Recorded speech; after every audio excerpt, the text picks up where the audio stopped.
സാധാരണ രീതിയിൽ പാകിസ്ഥാനിൽ പോയി കഴിഞ്ഞാൽ ഇന്ന് പോയാൽ ഞാൻ രാജ്യദ്രോഹിയായി.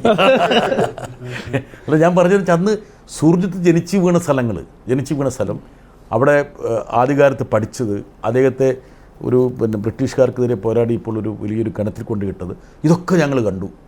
യാതൊരു നിയന്ത്രണമില്ലാതെ കറാച്ചിയും ഇസ്ലാമാബാദും ലാഹോറും എല്ലാം ഞങ്ങൾ സഞ്ചരിച്ചു 12 ദിവസക്കാലം. അപ്പോൾ അന്ന് എനിക്കൊരു കാര്യം മനസ്സിലായി, നമ്മൾ കാണുന്ന പാകിസ്ഥാനൊന്നുമല്ല അവിടുത്തെ പാകിസ്ഥാൻ. അവിടുത്തെ ഭരണകൂടവും ജനങ്ങളും തമ്മിൽ യാതൊരു ബന്ധവുമില്ല. നമ്മളിപ്പോഴും ഒരു പാകിസ്ഥാനിയുടെ കൂടെ എന്താ പറയുക, സംസാരിച്ചാൽ എന്തോ ദേശദ്രോഹമാവും. എന്ത് മണ്ടത്തരം അതൊക്കെ. പാകിസ്ഥാൻ ജനത എന്ന് പറയുന്നത് നമ്മുടെ ജനതയെപ്പോലെയൊക്കെ തന്നെ ഒരു പാവപ്പെട്ട, അവർ നമ്മുടെ കൂടെ ആയിരുന്നില്ലേ കുറേ കാലം. അന്നൊക്കെ കണ്ട കാഴ്ചകൾ ഇപ്പം എനിക്കിപ്പോഴും ഓർമ്മയുണ്ട്. കറാച്ചിയിൽ ഒരു ജമായത്ത് എന്ന് പറഞ്ഞ ഒരു കേന്ദ്രത്തിൽ ഒരു 25ഓളം മലയാളികൾ ഇങ്ങനെ കിടക്കുക.